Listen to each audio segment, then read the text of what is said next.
அனைவருக்கும் வணக்கம்.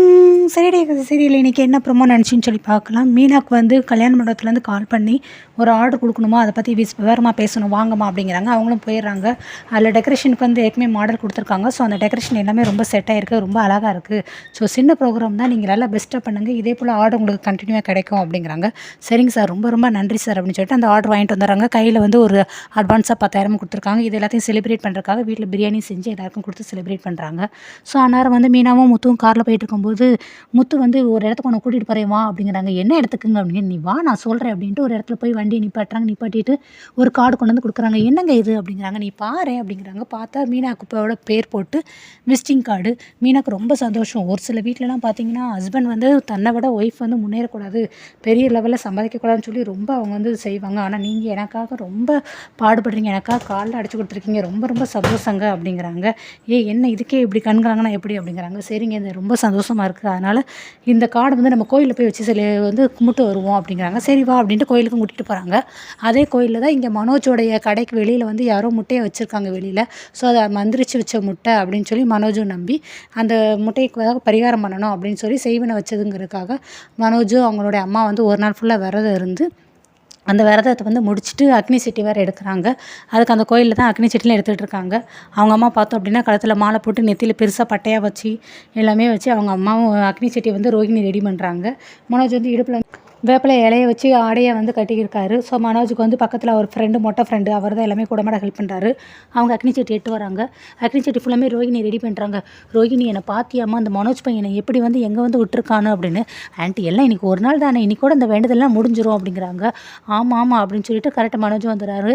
என்னம்மா நீ ரெடி ஆகிட்டியா பொழுக்கு அப்படிங்கிறாங்க. ஆமாடா, இல்லை ஒன்றால் தானடா, சரி வாடா போய் எடுப்போம் அப்படிங்கிறது. அக்னி சட்டி எல்லாத்தையும் எடுத்துடுறாங்க. எடுத்து அவங்க கையில் கொடுக்குறாங்க. ஃபஸ்ட்டு ஐயோ ரொம்ப சுடுது அம்மா கையில் கொடுங்க அப்படின்ட்டு அவங்க அம்மா கையில் கொடுக்க சொல்கிறாங்க. அவங்க அம்மாவும் வாங்கிடுறாங்க. அதுக்கடுத்து இவர் கையில் கொடுக்குறாரு. ஐயோ இவ்வளோ சூடாக இருக்குது அப்படின்ட்டு பயங்கரமாக அவர் கத்துறாரு. கத்திட்டு சீக்கிரமாக ஓடி போய்ட்டு வந்துடுறாரு. அவ்வளோதானே ப்ரோ, அவ்வளோதானே, கையில் கொடுத்துடலாம்னு. என்னடா கையில் என்னமோ ஒலிம்பியா டாச் வாங்கிட்டு ஓடி போன மாதிரி ஓடி போயிட்டுருக்கேன், மெதுவாக நிதானமாக கோயிலை சுற்றி வரணும்டா, வாடா அப்படிங்கிறாங்க. இதோட முடியலையா அப்படிங்கிறாங்க. அட வாடா நீ அப்படின்னு சொல்லிட்டு திருப்பி கூட்டிகிட்டு போகிறாங்க. ஐயோ சூடு தாங்க முடியல அப்படின்னு சொல்லிட்டு திரும்ப கீழே வைக்க போகிறாரு. என்ன பண்ண போகிறாரு, கீழே வைக்கக்கூடாது, வேண்டுதல் அந்த செய்வினை எடுக்கணுமா வேண்டாமா அப்படிங்கிறாங்க. ஐயோ ப்ரோ எடுக்கணும் கண்டிப்பாக அப்படிங்கிறாங்க. அப்புறம் எதுக்கு வேண்டுதல் கீழே வைக்க போகிற, வா முழுசாக சுற்றி வா அப்படின்னு சொல்கிறாங்க.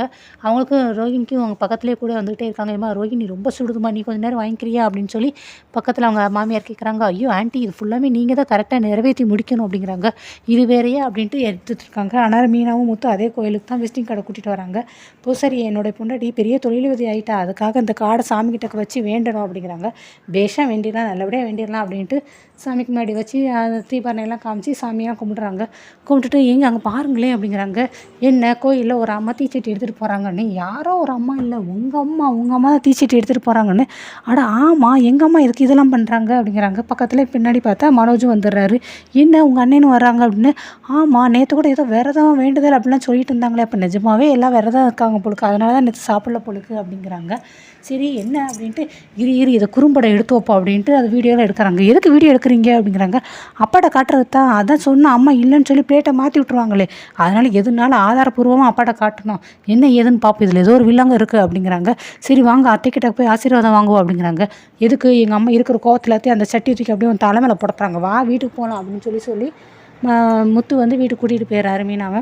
அடுத்து வீட்டில் போனால் அந்த குறும்படத்தை வந்து போட்டு காட்டுறாங்க. டிவியில் வந்து முத்து போட்டு காட்டுறாரு. அம்மா பாருப்பா என்னென்னலாம் பண்ணுறாங்க அப்படின்னு சொல்லிட்டு அங்கே பார்த்துட்டு பயங்கரமாக ஸ்ருதி, ரவி எல்லாருமே இருக்காங்க. ரொம்ப சிரிக்கிறாங்க. என்னாச்சு ஆண்டி, என்ன இப்படி இருக்கீங்க நீங்கள் அப்படின்னு சொல்லி அவங்களும் சிரிக்கிறாங்க. என்ன இப்படின்னு கேட்டு அண்ணாமலை கேட்குறாரு. அதான் நாங்கள் சொன்னோமே வேண்டுதல் அப்படின்னா. அது தெரியுது வேண்டுதல்னு, விரதம் இருந்தீங்க தெரியுது, எதுக்காக இப்படி தீச்சட்டிலாம் எடுக்கிற அளவுக்கு வேண்டுதல் இருக்கீங்க அப்படிங்கோ. மனோஜ் வந்து சொல்கிறாங்க, என்னுடைய கடைக்கு வெளியில் முட்டை இருந்துச்சு அப்படின்னு. அது வந்து சாதா முட்டை கிடையாது, அப்புறம் என்ன டைனோசர் முட்டையா அப்படின்னு சொல்லி ஸ்ருதி சொல்கிறாங்க. அதை கேட்டு ரவியும் சிரிச்சிட்ருக்காங்க. கிண்டல் பண்ணுற பார்த்தியா நீயே அப்படிங்கிறாங்க. பின்ன என்ன அப்படிங்கிறாங்க. கடைக்கு வெளியில் முட்டை இருந்துச்சு, முட்டையில் வந்து கண்ணு காது மூக்கெலாம் வரைஞ்சிச்சு அப்படிங்கிறாங்க. செய்வினை வச்சுருக்காங்க. என்னது செய்வினை, என்னடா இந்த காலத்தில் போய் செய்வினை கோளாறு அதெல்லாம் சொல்லிகிட்டு இருக்கு, அதெல்லாம் அப்படிலாம் கிடையாதுடா அப்படிங்கிறாங்க. இல்லைப்பா அதெல்லாம் உண்டு தான், நம்பிக்கை இருக்குது, எனக்கு நம்பிக்கை இருக்குது, அதை நாங்கள் ப்ரூவ் பண்ணுறதுக்காக ஒரு பூசாரிகிட்ட ஒரு செய்வினை செய்கிறட்டார போனோம், அவரும் ஆமான்னாரு, அதனால தான் அம்மாவுக்கு வேறு உயிருக்கு ஆபத்து இருக்குன்னாரு. அதனால தான் அம்மாவும் என் கூட சேர்ந்து விரதம் இருந்து இப்படி அக்னி சட்டி எடுத்தோம்னு. டேய் மனோஜ், இவ்வளோ தூரம் உன்னை படிக்க வச்சிருக்கானா, இந்த படித்த படிப்பில் கொஞ்சமாவது யோசிக்கிறியாடா? ஒரு 3 முட்டையில் எல்லாருடைய பிஸ்னஸை எல்லாருடைய தொழிலை வந்து முடக்கிட்டாங்க அப்படின்னா உலகத்தில் விலைவாசி முட்டையிலே எல்லாமே சமைச்சிருக்க மாட்டாங்களாடா, எல்லாத்தையும் அதே செஞ்சுருக்க மாட்டாங்களா அப்படிங்கிறாங்க. ஆமாம்மா, முட்டை விலை எவ்வளவோ விலைவாசி ஏறி இருக்கும் தெரியுமா அப்படிங்கிறாங்க. ஏய் உனக்கு வந்தால் தெரியும், நீ உனக்கு இல்லாட்டி நீ ரொம்ப ஓவராக தான் வாய் பேசுகிற அப்படின்னு சொல்லிட்டு மீனா அவங்கள்ட்ட வைக்கிறாங்க. மீன்பா இதை வந்து காலேஜுக்கு படிக்க போகிறேன்னு சொல்லிட்டு கண்டிப்பாக படிக்க போலப்பா, இந்த மாதிரி செய்வேன்னா கோளாறு அது இதுன்னு தம்பி நம்பிட்டு இருக்கான் பண்ணேன். இப்படியே போட அதெல்லாம் இல்லை, நான் சொல்கிறது உண்மை தான், அதெல்லாம் நாங்கள் எல்லாத்தையுமே நிவர்த்தி செஞ்சுட்டோம் அப்படிங்கிறாங்க. சரி சரி சரி போங்க எல்லாம் அவங்க இதை பாங்க, இடை கொஞ்சமாவது மூளையை யூஸ் பண்ணி வேலையை பார்க்க பாருடா, வேலையில் முன்னேற பாரு அப்படிங்கிறத அண்ணாமலையும் சொல்லிடுறாங்க. அன்னாரப்பத்தில் ஒருத்தர் வராரு. ஏய் நீ என்ன இங்கே அப்படின்னு சொல்லி மனோஜ் கேட்குறாங்க. அது யாருன்னு அப்படின்னா ஷோரூமில் வேலை பார்க்குறாரு. சார் ஷோரூம் சாவி நீங்கள் இன்னும் வந்து கொடுக்கலையே சார், அதான் ஷோரூம் ஓப்பன் பண்ணுறதுக்கு சாவி வேணும்னே. ஓ அப்படியா, ரோஹினி போய் ஷோரூம் சாவி எடுத்துகிட்டு வா அப்படின்ட்டு சாவி எடுத்துகிட்டு வந்து கொடுக்குறாங்க. சரி போய் ஓப்பன் பண்ணிடு அப்படின்னு சொல்லி அந்த பையனை சொல்லிட்டு இவர் உள்ளே போகிறாரு மனோஜ். சார் நம்ம வாசலில் முட்டை இருந்துச்சுல அப்படின்னு. ஆமாம்மா, அந்த செய்வினை எல்லாத்தையும் நிவர்த்தி பண்ணியாச்சு, அதுக்கு எல்லாத்தையுமே வேண்டது முடிச்சாச்சு, இனிமேல் எந்த பயமும் இல்லை அப்படிங்கிறாங்க. சார் அது இல்லை சார், அந்த முட்டையை வச்சது யாருன்னு தெரிஞ்சு போச்சு உடனே. இன்னும் தெரிஞ்சு போச்சா, இங்கே பாரு நல்லா பாரு, இந்த வீட்டில் இருக்கிற யாராவது அப்படிங்கிறாங்க. முத்துட்டு டே வாயை உடச்சிட வேண்டாம் அப்படின்னு. உடப்ப யாராவது வச்சுருந்தாங்க, யார் நீ சொல்லியா அப்படிங்கிறாங்க. நம்ம ஷோரூம் பக்கத்தில் ஒரு ஏடிஎம் சென்டர் இருக்குல்ல, அங்கே ஏடிஎம்மில் செக்யூரிட்டியாக ஒரு தாத்தா இருக்காருன்னு. ஆமாம் அவர் தான் சார் வச்சுருக்காரு. அந்த தாத்தா இதுக்கு என் மேலே வச்சுருக்காரு, எனக்கு அவருக்கு என்னையா பார்க்குதுங்க, அவர் மேலே எனக்கு என்ன கோபம், எதுக்காக என் பிஸ்னஸ் இப்படி லாஸ் பண்ணுன்னு நினைக்கிறேன்னு. சார் அது இல்லை சார், அவங்க பேரங்களோட கடைக்கு வந்து நம்ம வாசலில் உட்காந்துருக்காரு, மழை பெஞ்சிச்சின்னு மலைக்கு ஒதுங்கி இருக்காரு. அப்போ முட்டை வாங்கிட்டு வந்திருக்காங்க, அவங்க பேரன் விளையாட்டுத்தனமாக முட்டையில் கண்ணு காது மூக்கெலாம் வரைஞ்சி வச்சு விளாண்டுட்டு இருந்திருக்கான். மழை நின்றுவும் அப்படியே மறந்து முட்டையை வச்சுட்டு போயிட்டாங்க. அதுதான் சார் அந்த முட்டை அப்படிங்கிறாங்க. இதை பார்த்துட்டு எல்லோரும் சிரிக்கிறாங்க. ரவிக்கு ஸ்ருதிக்கு பயங்கர சிரிப்பு, மீனாக்கு சிரிப்பு. அப்படியா அப்படின்ட்டு இங்கே பார்த்து இவங்க முறைக்க வேறு செய்கிறாங்க, அண்ணாமலையும் வேறு முறைக்கிறாரு.